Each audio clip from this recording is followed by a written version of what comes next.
Daner, Mark Shalafoo, from listener questions to some running gags. Insider stories, ambush light, that dad life and respect for flags. Kick off the weekend, alright? It's the Growler Friday show, it's Who Dey Light.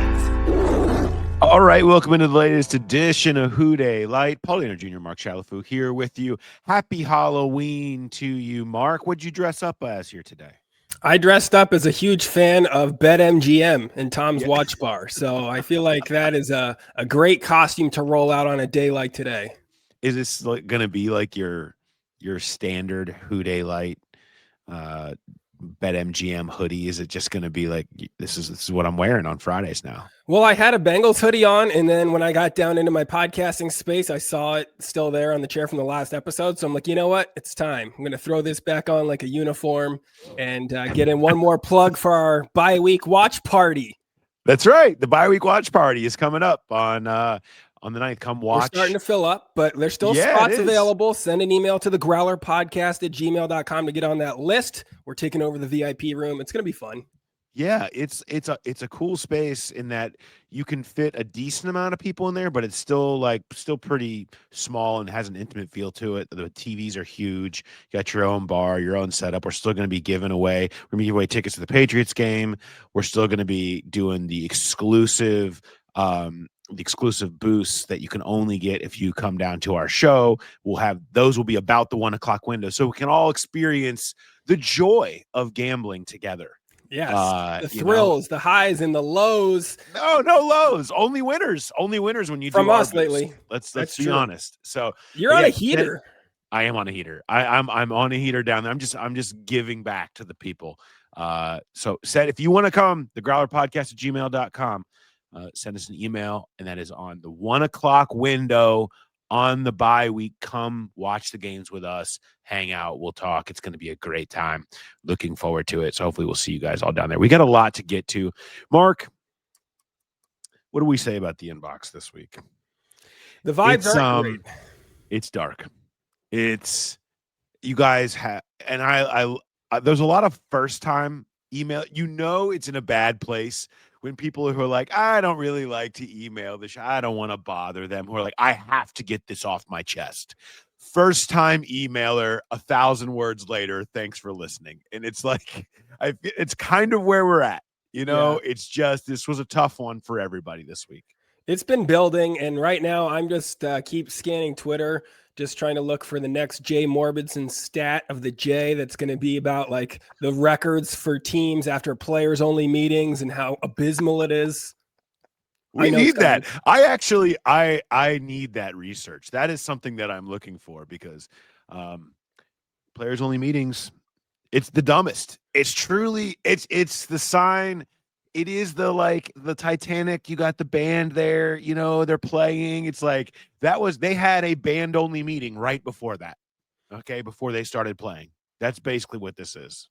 Yeah. If there's anybody that I don't have faith in fixing this problem, it's just the players only on the defense. That's not a lot of confidence from that, but that's where we are after that one. I do like the players only meeting happens. And then multiple people say, get me out of here.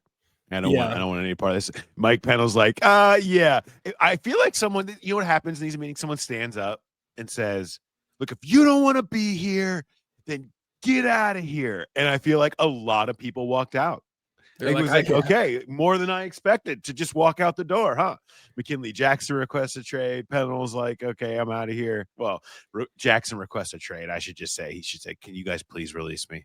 Because I know no one's trading for me because I don't play and I'm not very good, but could you please let me try to go elsewhere? I saw some people on Twitter saying the same thing about after he requested his trade, he's trying to jump off a sinking ship. It's like, no, he is the sinking ship. He's just a waste of a 3rd round draft pick that can't beat out a guy picked up on waivers. Who's going to trade for that? Nobody's trading for that.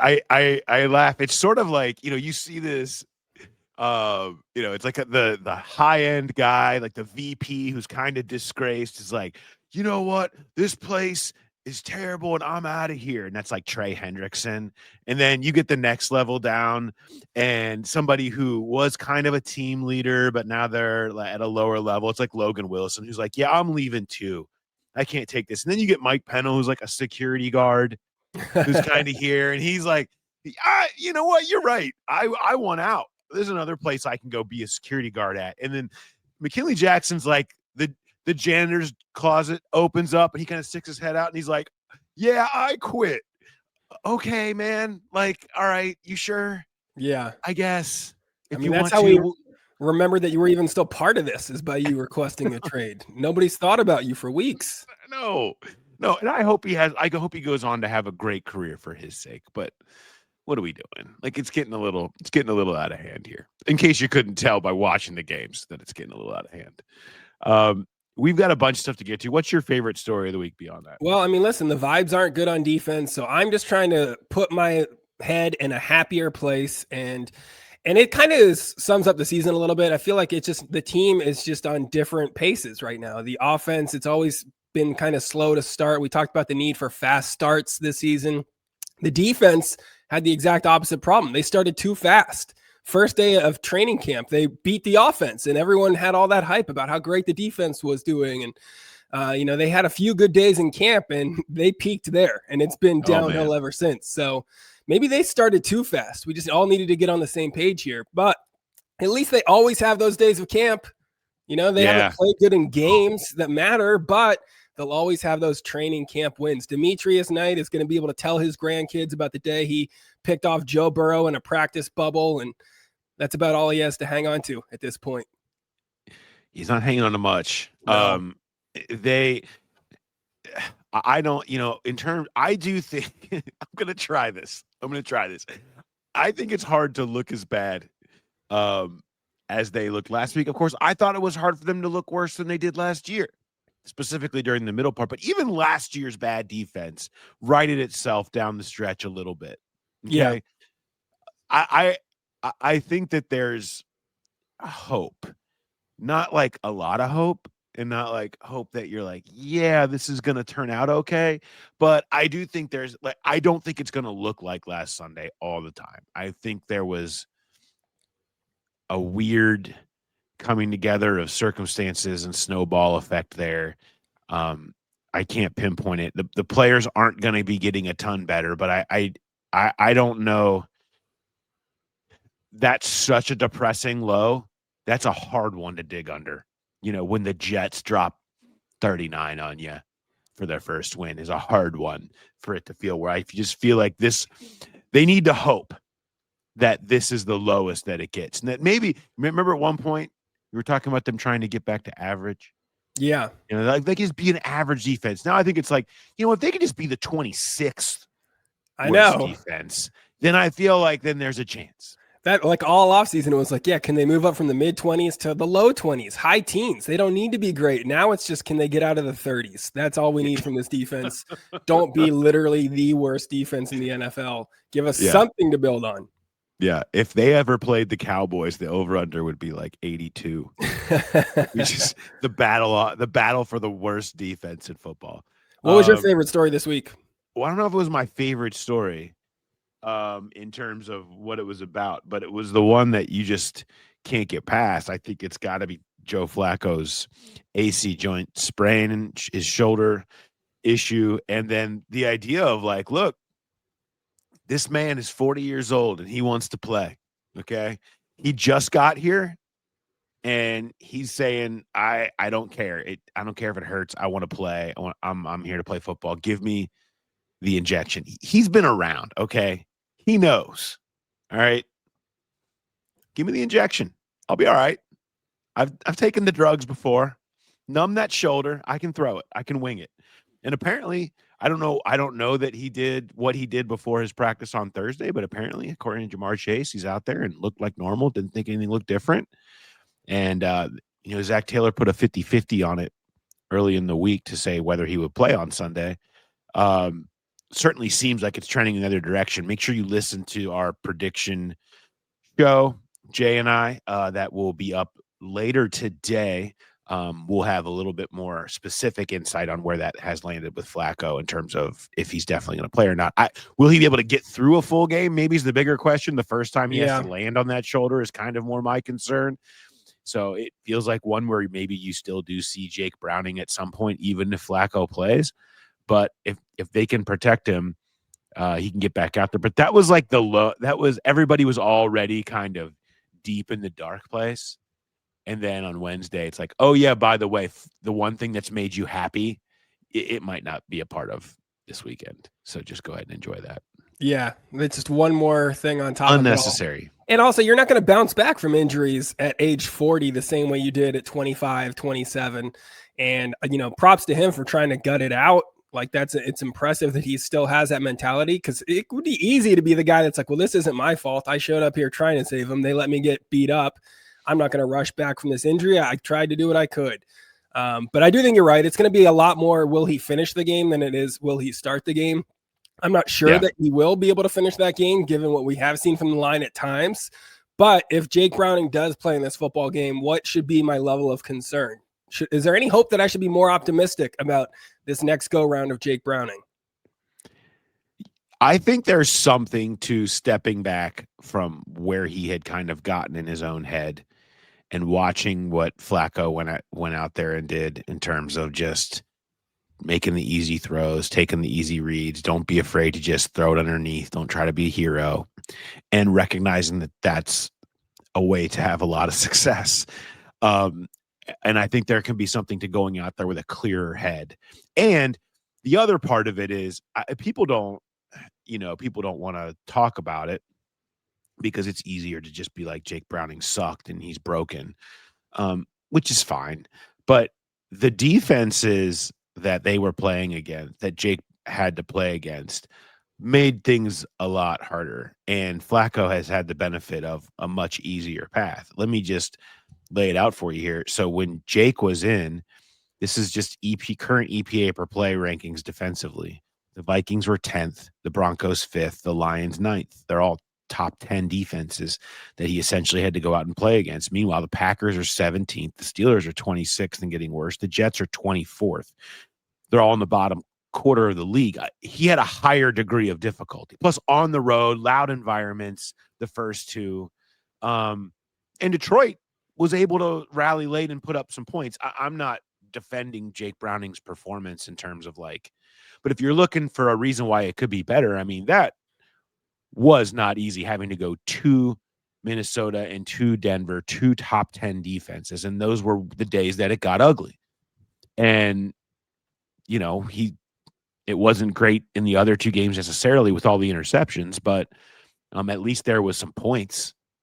True. And so I think that's your hope. That's your hope, is that if it does turn to Jake Browning, you have a Bears defense that is 19th in the league in EPA per play that he could be going up against. So it wouldn't exactly be at Denver on Monday night. He also has an elite rushing attack to rely on now that the Bengals can run the ball again, and Samaje Perine looks great too. That's at least a little bit extra juice for him. Yeah, no, absolutely. I think there's hope in the fact that some things have turned around since he has left that weren't necessarily totally his fault. All right, on that note, let's see. I got some tweets. I have a few of your tweets. I gotta say, you were having a tough Sunday.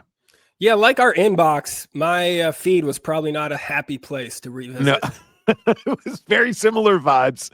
I mean, you just openly cursed at one point. Which I am the only one of the entire Growler crew to never drop an F-bomb on one of these shows. Yes. I don't know. Little known fact. It's true. And you went for Twitter, though. Oh, yeah. I didn't hold back. That's fine. Well, it feels more in place there. I was tired of watching Yossi Vash drop ball after ball after ball. Come on, make a catch. You're the mustard guy. You're the mustard guy. Yeah. That might be what his career ends up being if it continues to go like this. Andre the Mustard Man. So I've got this one. Cam Taylor-Britt was just announced as starter for the Bengals in pregame intros, to which you subtweeted Josh Newton trade request incoming. Yeah, it feels like that is it. The moment someone is benched or not playing, you just assume that they're going to say, "Let me out of here." Which is when you get passed on the depth chart by a guy who is just inactive, it's not about improving your game. It's about just getting out. Yes. Then we've got Demetrius Knight was such a bad pick. He's making me miss Jermaine Pratt. I don't think anybody thought that we'd be in the missing Jermaine Pratt stage, but here we are. I don't know what that says about Knight or Jermaine Pratt in the season he's having, but I think it says similar things. And then you finish off knowing how this team evaluates talent. The worst part of today's loss is knowing Justin Fields just won the backup job for next season. That was well done. I appreciated that there.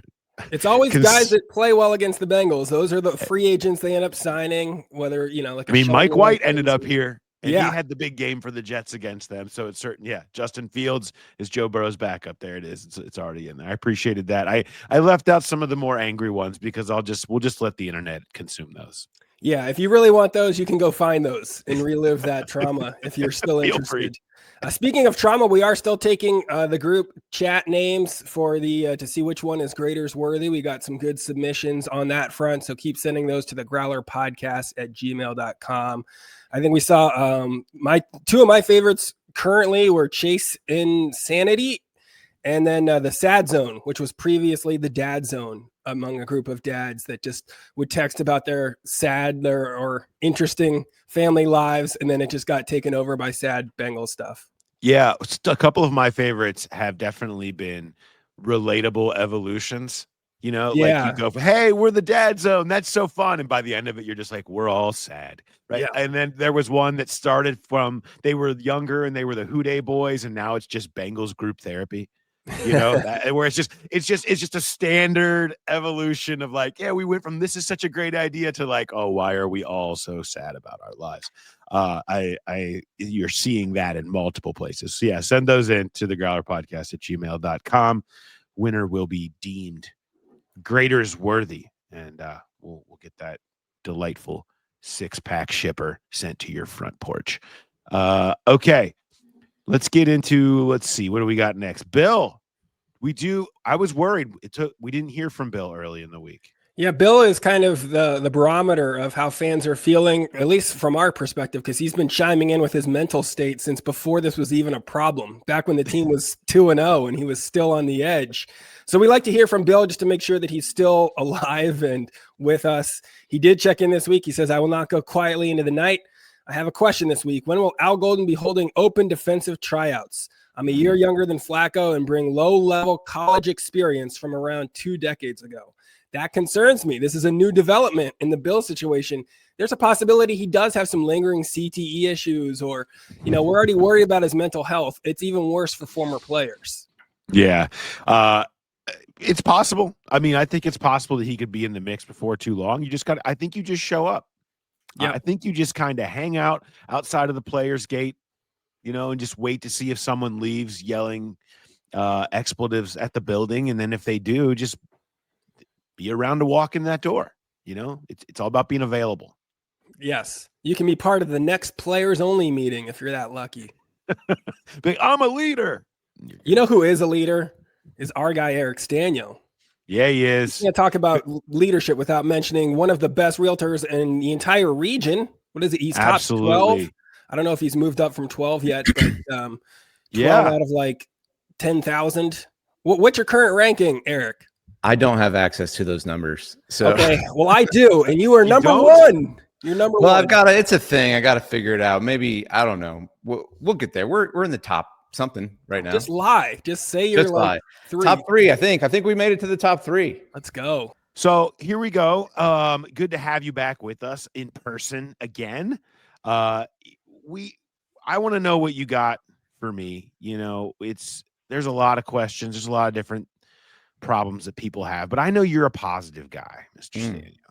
So do you have something for me that's maybe not quite as dark as watching the Bengals defense right now? Yeah, it's pretty dark out there. I'm just still enjoying the Joe Flacco run, to be honest. Mm-hmm. Again, we're in the 40-year-old something club. Clear-eyed Joe Flacco. That's what I call him. Clear-eyed Joe Flacco, because he comes in, he kind of shoots you straight. He's seen it all. I appreciate that about him. My question goes back to when Burrow comes back, and whether he comes back this year is obviously, we'll see what happens in these next few games. But when he comes back, because we had the conversation in 23 when Browning kind of had the offense moving, a lot of under center, a lot of screens, play action. And we're like, oh, maybe Burrow should do some of this. I remember having that conversation then. And then when Burrow came back, there was like none of that.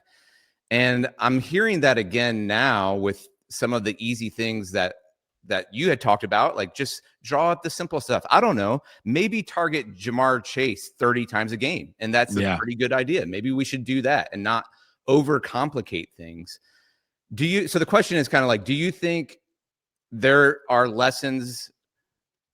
The lessons can be learned. The guys running the offense are not dumb. I think it's more about like, can they convince Joe to do that this time around more, or maybe like, will they put more pressure on him this time to do it versus times past? Because if Taylor's seat is hot and then he starts putting pressure on Burrow, that's where I feel like Taylor's really in the risky zone.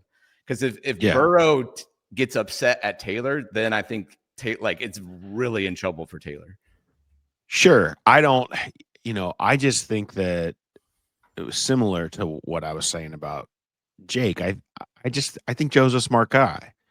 And I think he can look at what Flacco has done, and Burrow will be like, look, I can do that. And I don't think that's a problem. I don't think he's still going to want to go out there and be a playmaker. And I don't think being coached to do it some of the ways that you're seeing Flacco doing it is going to be taken the wrong way. I don't think they're going to be trying to take the playmaker out of them or whatever, in terms of they're still going to be very cognizant of letting Joe do what he does best. I think that the one thing that they have done as a staff, and that I think Burrow has been pretty receptive to, is how you can get better and having a good relationship and establishing that. Like, he's changed the way he's played multiple times, including adding the playmaking element just a year ago or whatever. I mean, that was sort of the big thing last year. He was much more of a playmaker and all that stuff. And so I think an ability to, okay, I can do that, find ways to rein that back in 15% of the time, and understand that then that can look like what Flacco is doing, and it can all be great. Like, I think Joe is open to constructive criticism. I think he can see what's in front of him. I think the relationship between the staff and Burrow has always been really good. So I kind of would bet on that part being okay, rather than some kind of Burrow revolt, or don't try to coach me like that. Is there an evolution of that this time from the Browning time, from 23? Yeah. Well, I mean, I think that, especially when you have time to just sit there and think, and Burrow's a thinker and incredibly smart dude, he's going to start thinking about longevity. It's when it's right there in front of your face. A 40-year-old man is out here doing this. Like, do you want this or not? Do you want that to be you? And I think if you do, I think there's a reality in that. The same way when he was a rookie and they were playing against Green Bay and he got like concussed diving face first, and almost dead on the ground. And Aaron Rodgers after the game's like, you should probably stop doing that, man. Like, you don't need this. Like, you learn from this stuff, and then he became like, okay, I'm gonna be good at checkdowns. Yeah, and I'm gonna understand when to do that stuff. I just think he's constantly evolving, and I don't think that that's something that I would think that he would be bitter about, the idea of like they're trying to ruin him or something like that. No, to me, it's so interesting because his superpower is that quick thinking, the analyticalness, how smart he is, and yet you see someone come in who doesn't know any of the playbook, and everything is simplified. And you have just, because the tools around you are so good, have success. So I'm just wondering where that blending of the blending of those two things comes in. I just think there's a realization that he doesn't have to be the hero for the offense to be great all the time. Yeah. Like, there's some times where it does, but he doesn't have to do that all the time, and that's okay. I have a question for you. Yep. I want to kind of double down on something I feel like I see some sales happening right now in the real estate world. Is this, you mentioned this being a good time to buy? I mean, is this is it even higher than you anticipated in terms of a lot of sales happening and it being even more of a buyer's market than we even anticipated? Yeah, great insight there, Paul. This is why. Thanks. I know. I pay attention to these things. This is why I'm not requesting a trade to any other podcast. Okay. Thank you. So, yes. Well, I wouldn't necessarily say more sales. What's great about this time of year actually is the buyer demand is coming down a bit. And so when you see that, there's a little bit less overall sales, but you're also, it's just simple supply and demand, pricing is going to come down when there's less demand from the buyer. So I always say this time of year in the late fall and, November, December, January, it's for value shoppers, people who want to get a good deal. This is the time to shop, both for resale homes and new construction. Because the other thing you'll see this time of year is, major builders around town like Drees and Fisher Homes and MI Homes, Arlington House, DR Horton. They've got some inventory that they've built already that's sitting there. And if it's not sold, they want to get that sold before the end of the year. And so in terms of price reductions, in terms of motivated sellers, because the people who are selling right now tend to have to sell more than the people who can wait and sell it in the spring. So you get more motivation out of them. You can get a bigger price reduction. You get a bigger discount this time of year. So I know it's darker and colder and it's like not as fun and everything's not as pretty necessarily out the next few months. But in terms of getting a deal on a house, it is a great time of year to buy. Love it. Let's send them out. Let's get some buyers. And if you want to buy, you know who to call. You need to call our guy, Eric Stanio. Be the latest Growl Pal to become part of the Stanio Clanyo. That's info@teamstanio.com, or just go to the website, www.teamstanio.com, to connect with him. Join the long list, the long growing list of Growl Pals to Clanyo. It's a great time. Appreciate you coming in. Great questions, great insight, as always. We'll talk to you later, buddy. All right. Thanks, guys. See you. All right. There are many questions, Mark, and we need to go through them. We're gonna do this. You and I together. We're gonna do this. There are episodes of this show that are going to be more jovial and just us having a good time together. And then there are going to be weeks like this when there's maybe a lot of news or a lot of emotions in this case that we sort of need to plow through. So we're going to get to as many of these as we can. As always, appreciate everyone that sends an email to the Growler Podcast @gmail.com. We do read all of those. Let's just jump right into it. Ready? Let's do it. So we've had some trade requests on the defense. So our first question is, how close are we to a Joe Burrow or Jamar Chase requesting a trade? The defensive players are dropping like flies, and surely the stars realize this front office is going to be physically incapable of putting a functioning defense together during their careers. How do you feel about that? I don't think that it's at that point yet. I mean, I don't think it's that close, right? I mean, they got paid. No, they just got paid. They have all these guarantees. They've had success here. Yeah. Yeah. I mean, look, no, you got to go back. If people want to do this, if you really want to do this, I mean, it was probably a dark place to start. If you really want to do this, you got to go all the way back to what Carson Palmer, did in terms of, you got to be willing to retire. When you have that much money, guaranteed, that you're saying, I'm willing to lose this money. I'm willing to just not collect this money, because that's the fight you're going to end up in here. These guys just signed on for this. Yeah. Okay. And I know, Myles Garrett just signed on too, and he complains about how Cleveland's never going to win. So I understand that there's a short-sighted nature to it. But I don't feel like the Jamar appreciation for being a captain and a leader stuff is fake. I feel like it's very genuine and very real. I feel like he takes pride in trying to steer this ship. I feel like Burrow does too. He's just not around right now in terms of being vocal. He just got everything he wanted last offseason. He had all the things that he wanted the Bengals to do as a front office. They did them all. You're never going to have a place where you have. Now, I understand it's but they didn't do the other stuff well. I know, but he has so much say and power. Whereas if you go to another organization, you might not have that. You might not have the ability to kind of dictate the things that you want or feel like you need, or have your opinion heard as much. And Jamar wants to play with Joe. So, Right. let's not forget. Although maybe he's learning with Flacco, like, man, maybe I'll just go wherever Flacco goes. He's going to 'Cause follow that dude just Flacco. keeps throwing me the ball.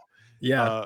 But I think I do not think that is something that is like, percolating on deck right now.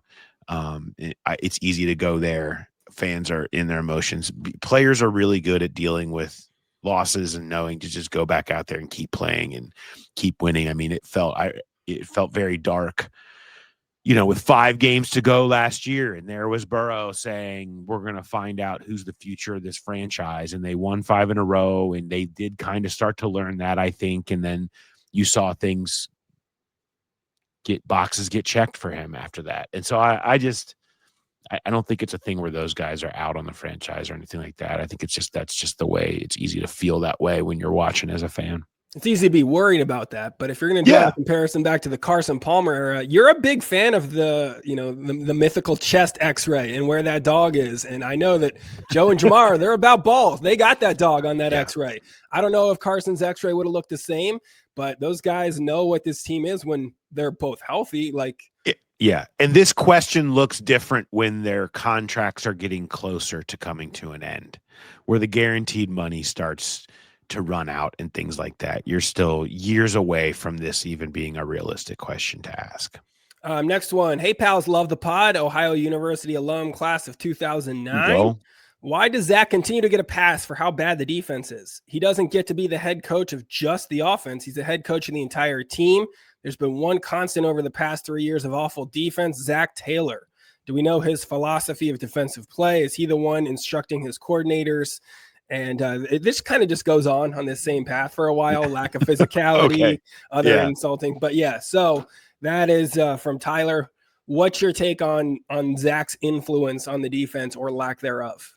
Yeah, I mean, I think that there is a blind spot for Zach Taylor on this. I mean, he is the head coach. It ultimately is his responsibility, and he is not super involved in the defensive side of the ball. He's essentially delegates that to the defensive coordinator. And, when things were going with Lou, it was great. And when they aren't, okay, well, now you are responsible for Al Golden's performance and for Al Golden's ability to make this thing work. Inevitably, that does fall back on him, even though he has offenses that are doing great. Absolutely. Like, that is him. And I've asked about his view of his responsibility for the defense before. I feel like every year we go through this, at least in recent years. And, he says the right things about that, understanding that it is his responsibility. And I think he's looking at Al Golden and trying to make that. And he has made decisions. I mean, we talked about the Logan Wilson benching. That was very clear. That was Zach Taylor's decision. He's said that a bunch. Logan Wilson said that to us, that was a Zach Taylor decision about the direction he felt like he wanted to go defensively. And his philosophy is to build defenses that he feels like the Bengals have trouble with. And that is the too high shell, bend but don't break, force you to take a bunch of plays to go the distance and kind of, bow up in the red zone, is the style of defense that he's trying to build. That feels very frustrating, where if you can get out to a quick lead with Joe Burrow, and then you can play that where you just force teams to be patient when it's hard to be patient, it makes it easy to put wins away. And now it also is easier to put wins away when you have your closer at edge rush, which they haven't had in recent weeks. And that was certainly notable against the Jets. But yeah, he has the responsibility for that. I think there's a question to be raised about, would they be better off now that Burrow is so good and established to bring in a defensive head coach? Like, is that something that you would consider at this point? Try to pull off a Brady Belichick situation? I think there's probably conversations that'll be had about that if it comes to it. But yeah, the defense is what you can't say fire Zach Taylor over what's happened offensively. Like, yeah, that doesn't, not this year, not last year, not the year before that, not the year before that. Like, they've had good offenses. They've had top 5 or top 10 offenses since 2021. And even with backup quarterback Jake Browning in 23, what's happened with Flacco now, like, that's not what this is going to be about, as much as people get mad about offensive play calls. the defense is going to be his fall, because at some point it has to be, because you can only blame the defensive coordinator so many times, and then it's your fault. Our next emailer, this is Mike checking in. He starts his email with a pretty big argument, I guess, about building a legal case against Duke Tobin, suing him for fraud because of this defense. But suing him? Yes, he wants legal experts to weigh in on if they can get a real case brewing here against Duke Tobin and try him in a court of law. But you know what? The one point I did want to bring up from his email, he said, have you heard anything about more opportunities for Mitch Tinsley? With the preseason he had and the recent struggles by Yoshi, I expected to see some more Tinsley. I like that because I'm on the Mitch Tinsley bandwagon. So do you think that he might get more opportunities? I feel like the lines that we're being given about Andre are weakening a little. It used to be like, oh, Andre's our guy, he's going to be great. And now it's sort of like, I still believe in Andre. You know, it's an admitting that things, you know, or there's obviously some he'd like to have back recently. Still think he's going to be. It's just the resolute nature of the response to the Yosivas question has gone down a couple of ticks in recent weeks. So does that mean Mitch Tinsley's on deck? I don't know. We seem to be surprised by the playing time of a number of different players every single Sunday at this point as they try different things. I just think it's part of them figuring out what is going to happen post Gesicki with the stuff that Gesicki was involved with. I think they felt like Andre could take that on. If they feel like there's some of it that he can't, then yeah, maybe I think there's an option there, and it seems to be something they're open to. But I don't know what level we're at yet, other than it's getting closer. It does seem like there's a little more flailing on the defensive side of the ball in terms of this guy starting. Now he's inactive. Let's try this guy, swap in another guy. Offense, when things are humming a little bit better, it's kind of tough to have too much volatility there. But, you know, we have seen some of that change in at least what they're saying. Like Zach Taylor went from I have full confidence in Jake Browning to Joe, you're in the car. You're starting this week. I don't care what we talk about over the next 4 hours. You're playing against the Packers no matter what. So I'm still hopeful they'll get a little bit more Mitch Tinsley at some point here. Our next question, this is from Andy. He says, Paul, I like your theory about the organization being led by too many quarterbacks. I have a supplemental theory, which is that their whole we draft good guys philosophy is good for overall team culture, doesn't work well on defense. We need some mean dudes at every level of the defense. Even Al Golden seems too nice. I'm not saying we go full Vontaze, but we need to change the mindset. Every interview I hear of these guys, they seem way too friendly. Do you think our defensive players are too nice? And also, Andy said he was surprised to find out that you lived at 84 Mill in college. His college roommate ran into you. So, like, it's a small world out here in the Growl Pal community sometimes, as we're both wearing OU gear. Shout out to everybody that lived at 84 Mill, including Jay's son, Braden, lived at 84 Mill, which is amazing. A great location. So shout out to everybody that lived there except slumlord Marcus J. Foltz, who was truly awful. I will say this. I mean, yes, every good defense has an unhinged player or two. I do think you need somebody who makes the opposing offense a little nervous in terms of like, I don't know that I trust that guy. Not Vontaze level, don't trust that guy because he's going to do a cheap shot and kick me in the shins. But like, but just a dude that's a little extra after the whistle. I think Trey is that guy. They have one. I think Blackout Trey is real. Yeah. He's the type of guy you see the offensive lineman being like, what is this dude's problem? He is in my face. He's getting the extra bump on the quarterback on the way past every single time. Yes, they could probably use a couple more of those guys. I also think they just could use a disruptive 3 technique. Like, you just have to get pass rush up the middle. They haven't had pass rush up the middle for 4 years. They're unable to fill it. At some point, like, that is the biggest thing. They can't tackle and linebackers. You need a pass rush. It covers up so much, and you need an interior pass rush. You have none. You haven't had any forever. You need that. Like that. They need that more than they need mean. And if they can find someone who's mean who can do that, all the better. That's fine. But they need pass rush more than anything.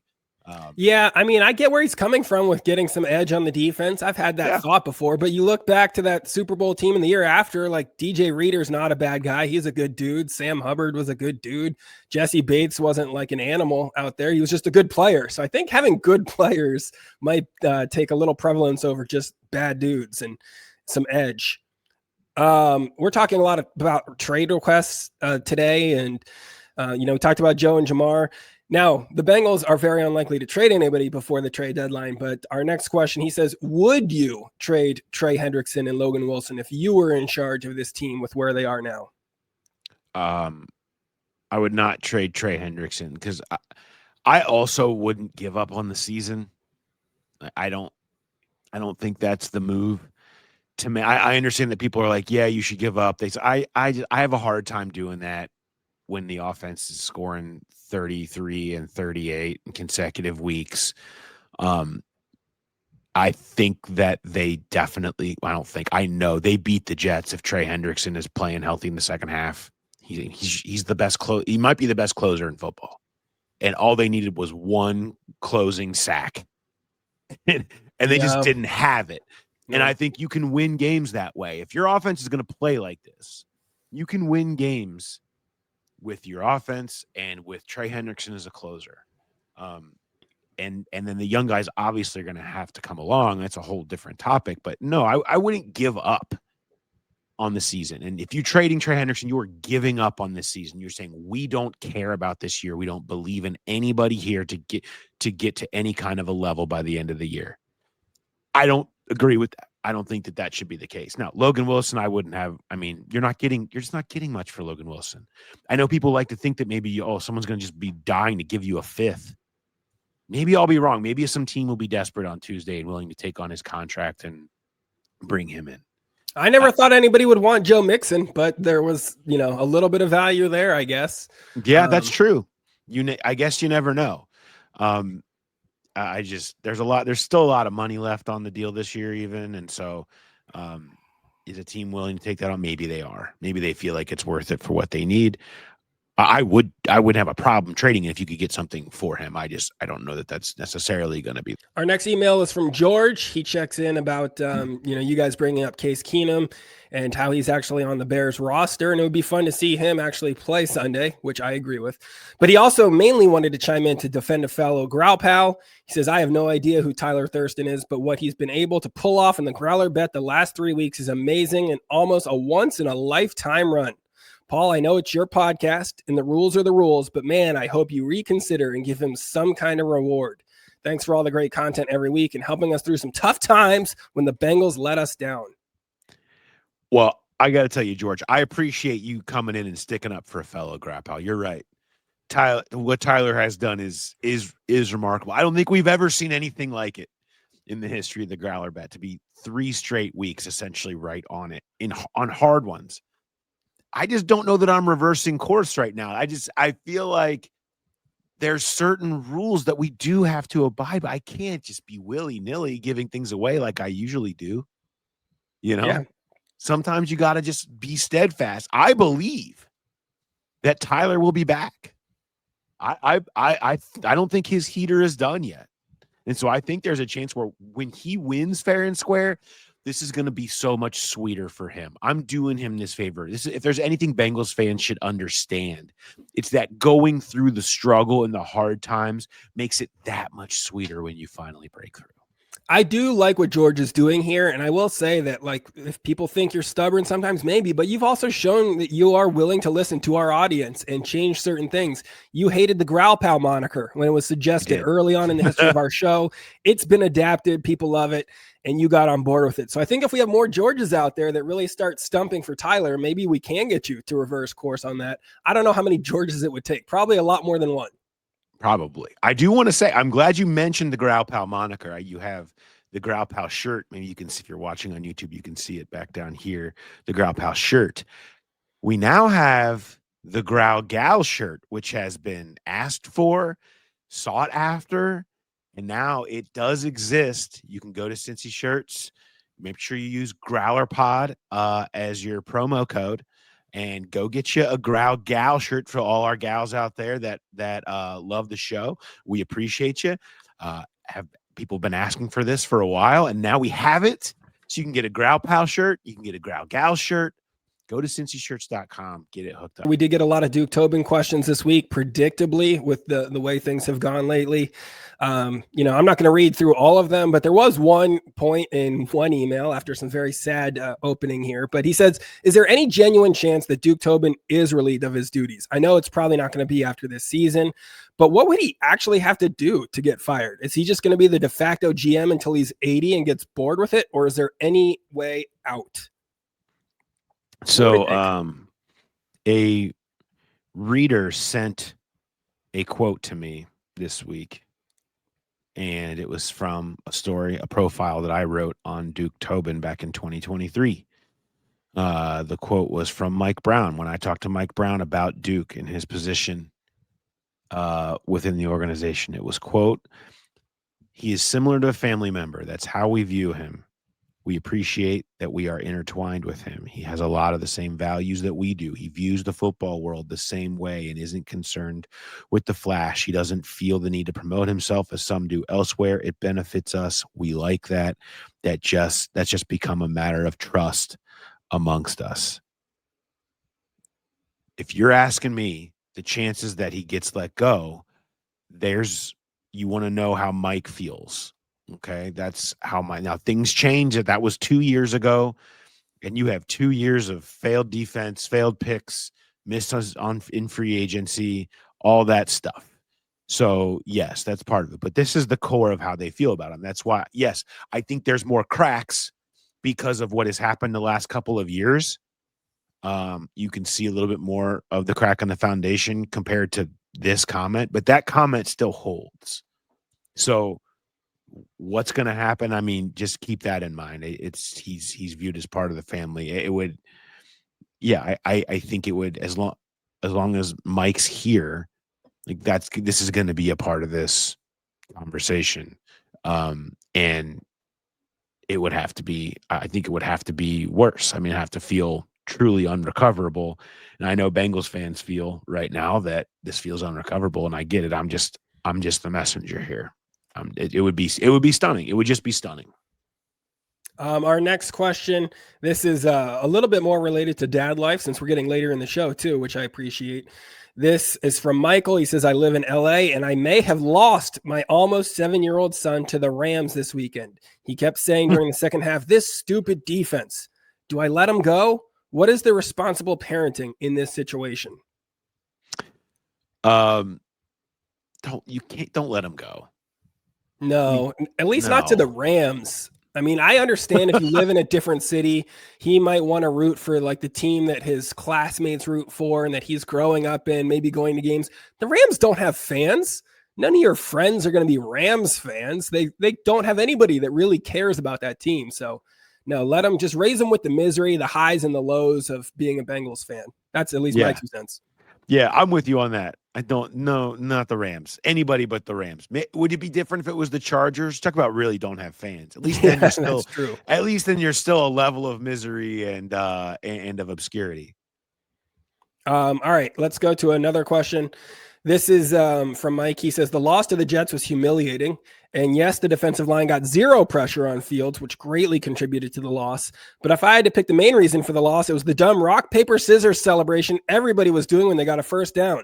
They always chose scissors. Eventually, the Jets are going to figure that out and start throwing rock to win. This is the NFL. You can't be one-dimensional like that. I feel like that's finally, almost an hour into the show, a real Who Dey Light question. Yeah, we finally got there. I would agree.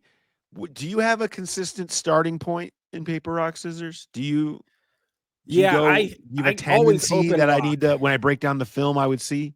Yeah, you always open rock because it's a strong opening, and the other person tends to do the same thing.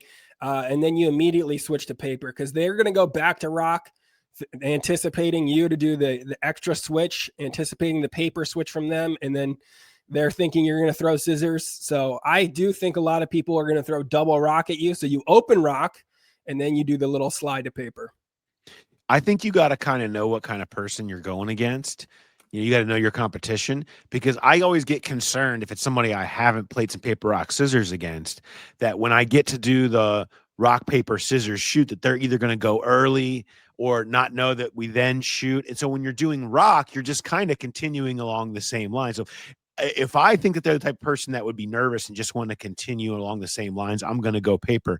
But I always feel like, I'm more worried about them not understanding that it's time to either shoot or not, and not just get stuck on the rock.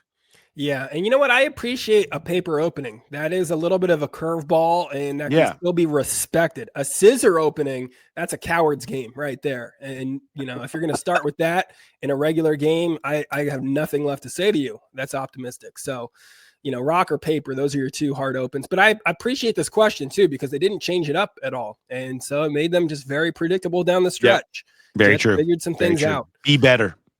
Here's a quick ambush question for you. He says, hey guys, I joined Twitter when Paul and Jim were podcasting together and assumed the name McCarron Guy based on the rightful lamenting of how actual McCarron guys in the fan base acted.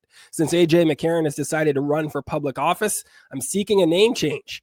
I don't want to be associated with former Cincinnatians that run for public offense in Alabama for obvious reasons. I'm a big proponent of the team playing Tyson Anderson because I've actually seen him make a tackle. But Anderson Guy doesn't have the gravitas of McCarron Guy, and suggestions would be welcome. Sincerely from the artist, formerly known as McCarron Guy. Well, first of all, I'm honored just to have McCarron. I mean, this is like a legend in our midst. McCarron Guy goes way back. He stuck with it for 10 years. I got to give a lot of respect to that. I'll say that, it was McCarron Guy born out of just being behind one of the most divisive players on the team is a good place to be. And I think, McCarron Guy is great. I felt like it always could have used alliteration. I always felt like there was a little bit of a misstep here because McCarron Man was right there in front of you. It was right there. And so that's fine. But we would reference him as being McCarron Guys, no kind of guy to be. So I appreciate that it was kind of about things that we were saying. In that line, though, I think if you're looking behind highly polarizing, criticized players right now, what about Grandy Guy? All right, behind Drew Sample. Grandy Guy. Yeah. People love to talk about it's ridiculous how much Drew Sample's playing, right? People that they've been doing that since 2019. I mean, he's the most tenured player on the team. So Grandy Guy. What about Mitch Man? For Mitch Tinsley, you could be a Mitch Man. Oh yeah, I feel like I'm a Mitch Man at this point. That's growing. You're a Mitch Man. Yeah, absolutely. The linebackers are a problem right now. We got Oren Burks. What about a Burks backer? What about Burks backer? I mean, you might have to change your name next year when he's gone, but yeah. But Karen's been gone for a long time. I know. He's late on this. He's very late on updating this. And he's right, though. You can't be an Anderson guy. So if you're looking for a defensive player, a Burks backer's not bad. Team Tyson? I could give you Team Tyson. Team Tyson. It's not the same. It's not the same as being a guy, but these are just my options. I'm just trying to come up with something to help. That's all. I mean, I only like Team Tyson just because I am so familiar with the other team we talk about on this show a lot, Team Stanyo. And I like the camaraderie that involves and just the idea of another community that's forming. So, yeah, I could get on board with the Team Tyson as well. All right. I like it. Good question. Great to have McCarron Guy here with us. I'm truly honored. And again, we'll take all your questions, the Growler Podcast at gmail.com. I know we had a lot of emotions to get through this week. We do have a quick Growl Pal spotlight update. We talked about this, I think, a month or two ago. It was the Marine Corps Marathon that Ryan was raising money for to beat out his brother. He said they raised more than $2,000 together. Thanks for the support. And he always looks forward to the podcast, even after the sad showing by the Bengals after their race this past weekend. So shout out to all the Growl Pals that did support Ryan and supported a good cause there. Yeah, that's awesome. You guys, man, you guys always come through. You guys are fantastic in helping out some of these causes. And so kudos to all of you. You guys are unbelievable. And it's cool to see how much you guys support. Where are you at? Are you out anywhere this weekend? I am off this weekend for Halloween, which is very nice. I am going to, I'll be in Omaha next weekend. I've already booked my very early flight back from Omaha so I can get back for the watch party. And I felt bad because usually I'll just Uber to the airport, but this club is so good. They have a person that they get to drive the comedians back and forth. And so I tried to get out of that, but she's like, nope, we're going to have him pick you up at 3:30 a.m. And so I feel terrible about that I'm making somebody So do you'll that. be in rare form at the live show is what you're saying. Yeah, there are no good flights straight to CVG either. So I have to get a 5 a.m. flight out of Omaha to get to Dayton and then drive down for the show. But I'm committed to being there for the Growl Pals. Committed. Here's a big one for all you Kentucky Growl Pals to put on your calendars. December 12th, I'm headlining in Louisville. So we need all you Kentucky Growl Pals to come out to that one.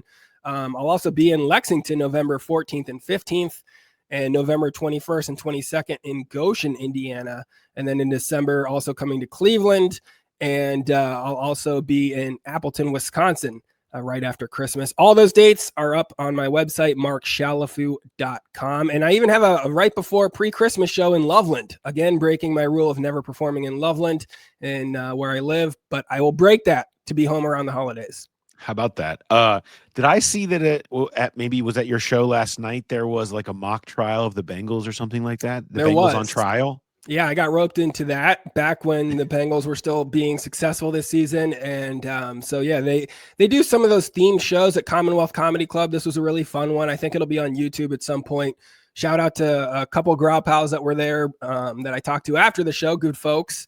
It was not hard because the whole trial was, are they a doomed franchise? And I just don't think that's quite fair because, they were in a Super Bowl like less than 5 years ago. Like that doesn't sound like a doomed franchise.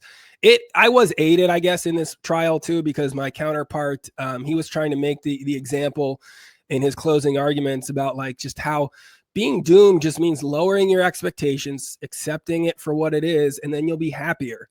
He said that my wife and I, once we lowered the expectations of our marriage, have had a great marriage.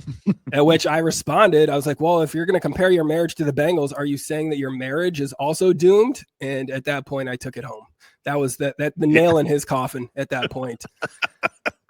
But yes, that was the trial. Do you want to hear about your marriage being doomed? Come see Mark Shalafu. Yeah, I will throw your marriage under the bus.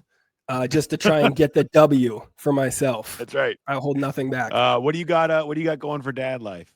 Well, Dad Life is also stand-up related this week because I have been traveling a bunch. I was just in Owensboro, Kentucky, and that was the first time I've been to Owensboro. I'd never heard of it before, and I just assumed it was close to Lexington or Louisville. It is not. It was in a different time zone. I forgot that Kentucky had different time zones. It was the part of Kentucky that sold fresh pork at the hardware store. I'd never seen that either. But what I did like, two things that stuck out about it, right, is that their claims to fame were the Green River Distillery. And I went for a tour of that. And the guy was like, this one best bourbon at the World's Fair in 1904. It was the most expensive bourbon ever sold because it was traded for some shares in a gold mine. And then it all burned down in a trash fire and at some point, but now it's been reclaimed and rebuilt and everything. And it looked really nice. It's a big claim to fame. And then I drove around the rest of the town and I was just like, man, this place needs more trash fires because that seems to be the method to really rebuilding this community. But I will say the best thing they had there, their claim to fame is having the #1 children's playground in the entire world, according to a landscaping architecture magazine or something like that.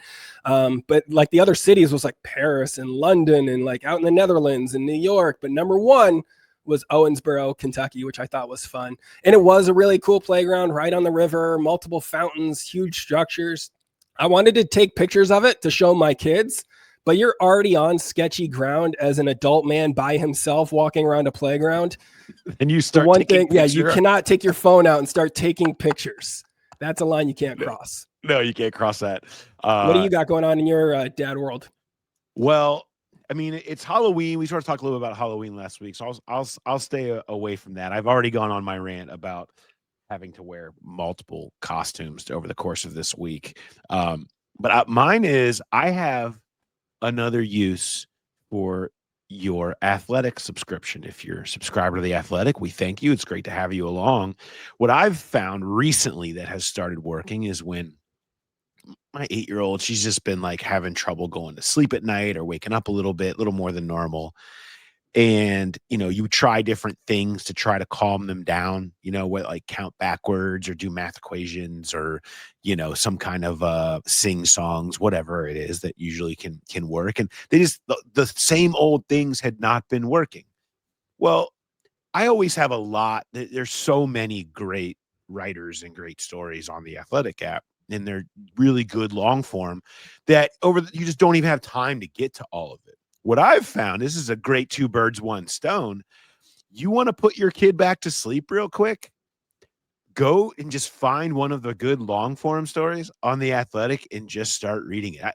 She is like, there was a story about playing with Jerry Rice when Jerry Rice was 42 years old.